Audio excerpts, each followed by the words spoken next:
Hello everyone! Today, I'm going over a budget commander deck that I've built around Shilgengar, Sire of Famine. As usual, I've designed this deck to list for less than $45 at the time of recording, using prices listed by Scryfall, including our basic lands at 10 cents each, but that price won't include costs such as shipping. So, Shilgengar, Sire of Famine is a 6/6 Elder Demon with flying, costing 3 generic and 2 black mana to cast, and has 2 abilities. The first lets you sacrifice a creature to make a blood token, but if that creature was an angel, you make a number of blood tokens equal to that angel's toughness instead. And the second ability costs 3 mana of Orzhov colors, and that you sack 6 blood tokens, but it lets you return each creature from your graveyard to the battlefield. But they'll be vampires in addition to their other types, and will have finality counters on them, meaning that if they were to go into the graveyard from the battlefield, they'd be exiled instead.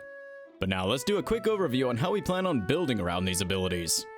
So this deck is primarily made up of angels, so it's more on the angel tribal side of things, with a large proportion of the deck either being angel creatures, or less commonly, making angel creature tokens, of which many of these will be pretty decent flying beaters with useful effects, which we can also sack to create a bunch of blood tokens in one go. However, most angels have pretty high mana costs, so relying on them alone for blood tokens is a bit of a risk. And as such, we have a decent selection of non-angel creatures that generally have low casting costs and or useful abilities to give us the most amount of opportunities that we can to collect up those blood tokens. We'll be able to use some of the blood tokens we're collecting to help us cycle through our deck, and as a way for us to get more creatures into our graveyard, but ultimately we'll be looking to reanimate a large number of creatures from our graveyard using Shilgengar's second ability to end with a relatively wide board of mostly angels. So while playing, we'll have to balance between casting creatures to sack for blood tokens and discarding creatures for later reanimation. All the while, we'll still have our 6/6 flying commander to swing with, as Shilgengar's abilities don't require tapping. But that's enough of a preamble. Let's dive into the 99 of this deck, starting with our ramp. First up, for land-based ramp, there's Wayfarer's Bauble, which can be sacked to tutor a basic onto the battlefield tapped, and Solemn Simulacrum, which tutors a basic land onto the battlefield tapped when it enters the battlefield, and lets you draw a card when it dies. Then we have a few mana dorks with Goldmere and Leadenmere tapping for white and black, respectively, and Ornithopter of Paradise, which can tap for mana of any color. Then moving on to mana rocks, Prismatic Lens taps for generic, Talisman of Hierarchy taps for generic, but can produce white or black mana at the cost of pinging yourself for 1. Fellwar Stone's likely to tap for at least one of our colors in an average commander game. Arcane Signet will provide mana of any color we could need, and Orzhov Signet will turn 1 mana of any color into a white and a black mana. Then, while not directly producing mana, Inspiring Statuary gives non-artifact spells we cast Improvise, meaning that our artifacts can help us cast our non-artifact spells, tapping them to help us pay generic mana costs instead of using mana itself, which gives us an extra use for all those blood tokens we'll be planning on collecting, not to mention our non-token artifacts. And finally, we have Starnheim Aspirant, making our angel spells cost 2 less generic mana to cast. But now let's go over some of our low drop, easy to sack creatures that can get us started on that blood token generation. First up, we have Garrison Cat, Hunted Witness, and Doom Traveler, all of which are 1/1s costing 1 white mana to cast, and when they die, they create a 1/1 creature token, so even if these are just used to sack with Shilgengar, you'll still be getting 2 blood tokens for 1 mana. Then we have Market Gnome and Outlaw Medic, 1-drops that have us draw when they die, Market Gnome also giving you 1 life, and then Novice Occultist and Guildsworn Prowler are 2-drops that also have you draw when they die, though Guildsworn Prowler only does this if it didn't die while blocking. And then we have a couple of creature token generation spells with Secure the Waste having you make X 1/1 warrior creature tokens for X and a white mana, and Thales, Reverent Medium, can potentially provide you a ton of sack fodder, as Thales has you make X 1/1 white spirit creature tokens with flying at the beginning of each end step, not just your own, where X is the number of tokens you created that turn. So once on the field, if you make blood tokens, you'll make that many spirit tokens during that end step, which you can then sack those spirits on the next person's turn to make even more blood tokens, thus making more spirits to sack on the second opponent's turn, and that cycle just keeps going across everyone's turn until someone deals with either Thales or Shilgengar. But now let's look at our pile of spells to produce angels to really ramp up on that blood token generation. I'll start with our 2 non-creature but token generation spells with Fira's Retribution and Rampage of the Valkyries. Fira's Retribution being a saga producing a 4/4 angel warrior creature token on its first turn, giving angels you control the ability to be tapped to destroy a target creature with lesser power than it on its second turn, and giving those angels double strike on its third turn. And Rampage of the Valkyries makes a 4/4 angel with flying and vigilance upon entering the battlefield, and then it has it so whenever an angel we control dies, each other player is going to sacrifice a creature. But now moving on to our actual angel creature spells. Sarah Avenger is a 3/3 for 2 white mana, though it can't be cast during any of your first 3 turns. Vengeful Reaper is a 2/3 with flying, death touch, and haste that can be foretold. And then we have Holy Cow and Wojciech Investigator, 2/2s and 2/4s respectively, with Holy Cow giving you 2 life and letting you scry 1 when it enters the battlefield, and Wojciech Investigator having you investigate at the beginning of your upkeep for each opponent with more cards in hand than you, so some potential extra card draw. And while I didn't explicitly mention it in the deck goals section, a bit of self-mill can be handy in this deck as another method to get creatures into our graveyard to reanimate with Shilgengar, and for this we have Renegade Reaper and Angel of Suffering, the former having you mill 4 when it enters the battlefield, and giving you 4 life if an angel was milled that way, and the latter preventing damage that would be dealt to you and instead having you mill that many cards. And in a similar vein, Fira, Judge of Valor, has you look at the top 3 cards of your library when you cast your second spell during a turn, of which you can pick 1, put it into your hand, without revealing it, and put the other 2 into your graveyard. Angelic Field Marshal is a 3/3 flyer, but if you control your commander, it becomes a 5/5 and gives your creatures vigilance.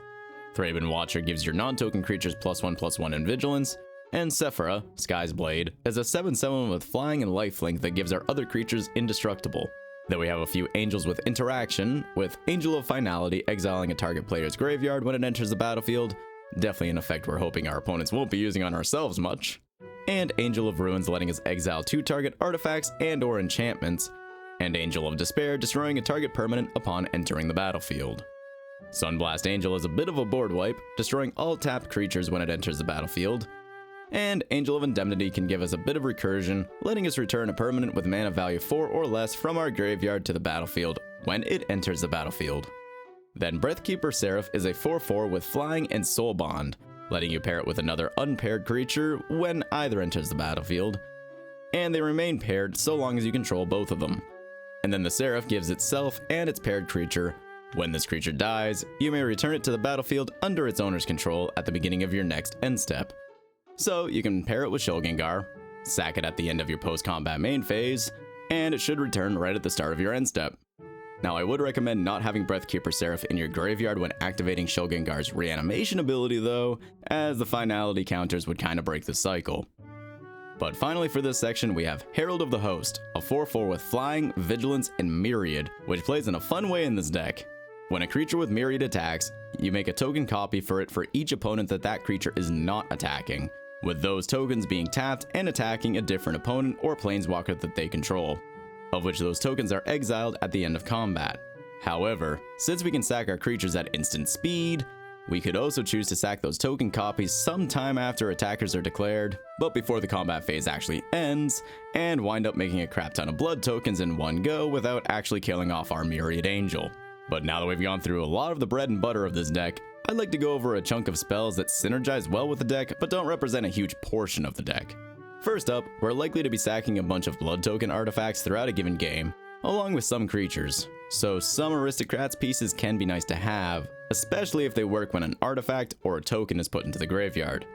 And as such, we have Marionette Apprentice, Agent of the Iron Throne, and Mirkwood Bats, the first 2 having each opponent lose 1 life whenever an artifact or creature we control is put into a graveyard from the battlefield, though Agent of the Iron Throne requires us to control our commander, and Mirkwood Bats has each opponent lose 1 life whenever we create or sacrifice a token, which should happen a lot in this deck. Then as I briefly mentioned earlier, a little bit of mill can be a good thing in this deck, so we have Ripples of Undeath and Perpetual Timepiece, the former having you mill 3 cards at the beginning of your pre-combat main phase, and you can then pay 1 generic and 3 life to return one of those cards to your hand if you wish, and Perpetual Timepiece can simply be tapped to mill 2 cards. Then Vampire's Kiss is a sorcery that has a target opponent lose 2 life, you gain 2 life, and make 2 blood tokens, a fairly easy and mana efficient way to get some more blood tokens. And then Blade of Selves lets us do that whole Herald of the Host myriad shenanigans, but with the vast majority of our angels. And Ghostway is a way for us to remove those finality counters from our reanimated creatures, or to avoid a board wipe, as it has us exile each creature we control and return those cards under their owner's control at the beginning of the next end step. And since those creatures are exiled, when they return, there'll be new instances of themselves, losing whatever counters they had before being exiled. But now, let's go over the majority of the spells that will help us keep our hands full. First up is Pointed Discussion, having you draw 2, lose 2 life, and make a blood token. Then Funeral Rites and Atrocious Experiment each have us draw 2, lose 2 life, and mill 2 cards, though they do each effect in different orders. Mask of Memory lets you draw 2 cards, but then discard 1 whenever its equipped creature deals combat damage to a player, of which we have a bunch of potentially evasive creatures to equip this to, including our commander. Underworld Connections enchants a land, letting you tap that land and pay 1 life to draw a card. Phyrexian Arena lets you draw 1 card and lose 1 life at the beginning of your upkeep. But we also have Grim Horusbucks, which has you draw whenever another non-token creature you control dies. And finally, since we'll be making a bunch of blood tokens, Idol of Oblivion should let us draw most of our turns, as we can simply tap it to draw a card, provided we created a token that turn. But now let's move on to most of the spells that we can use to interact with what our opponents are doing. Starting with creature destruction, we have Go for the Throat, Doomblade, and Ravenous Chupacabra, with them destroying non-artifact creatures, non-black creatures, and any target creature, respectively. Then Path to Exile and Swords to Plowshares lets us exile a target creature, while Anguished Unmaking lets you exile a non-land permanent. And we also have Austere Command for a board wipe, as we also have a wipe on one of our angels, with Austere Command letting us wipe 2 out of 4 options, destroying all artifacts, all enchantments, all creatures with mana value 3 or less, or all creatures with mana value 4 or greater. But now that we've gone through all of the spells in this deck, let's take a look at our land base. First up are some land tutor lands with Shire Terrace and Promising Vein, which tap for generic or could be sacked to tutor a basic land onto the battlefield tapped, and then Myriad Landscape can be sacked to tutor 2 of the same basic land onto the battlefield tapped. Then for dual lands, we have Desolate Mire, converting 1 mana into a white and a black mana, Caves of Koilos, a pain land, Tainted Field, tapping for a generic or it could give you a white or black mana if you control a swamp, Shine Shadow Snarl for a reveal land, Concealed Courtyard as a fast land, Temple of Silence for a scry land, and Orzhov Basilica, a bounce land. Then Exotic Orchard is likely to tap for at least one of our colors, and Path of Ancestry and Command Tower will tap for any color we could need at the time. And then Seraph Sanctuary gives us 1 life when it enters the battlefield, but also whenever an angel enters the battlefield under our control. And then Bonder's Enclave and War Room give us access to a little bit more draw on some lands. But aside from that, we'll fill the rest of this deck with 10 basic plains and 10 basic swamps. But now that we've gone through all 100 cards in this deck, let's take a look at that price. And as you can see here, this deck is currently listing somewhere around $44 at the time of recording, which does include our basic lands at 10 cents each, but this wouldn't include costs such as shipping or any other expenses. Now before closing out this video, I'd like to quickly mention a few cards you may wish to consider if you're looking to upgrade or change this deck somewhat. If you're wanting some more ways to remove finality counters from our reanimated creatures, Eerie Interlude exiles any number of target creatures we control and returns them to the battlefield under their owner's control at the next end step, and Power Conduit lets you tap to remove a counter from a permanent you control, and then you put a charge counter on a target artifact or a +1/+1 counter on a target creature. And Solemnity can be used to prevent those resurrected creatures from gaining finality counters in the first place, while potentially shutting down any counters focused decks that you might be playing against. For some other angels, Youthful Valkyrie is a 2 mana 1/3 that gets a +1/+1 counter whenever another angel enters the battlefield under your control. Giada, Font of Hope gives an additional +1/+1 counter to an angel you control when it enters the battlefield for each angel that you already control, while also being a mana dork for angels specifically. And Battle Angels of Tyr is a fun one, as it's also an angel with Myriad, but when it deals combat damage to a player, you draw a card if that player has more cards in hand than any other player, create a treasure token if they had more lands than any other player, and gain 3 life if that player had more life than any other player.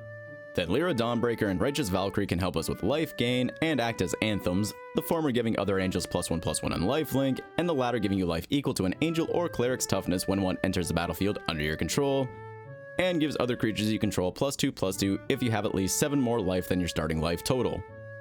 But regardless, if you'd like to build, adapt, upgrade, or otherwise play with this deck, the link, as always, is in the description down below. If you liked the video, consider giving it a like. And if you'd like more budget commander decks in your feeds, maybe consider dropping a sub.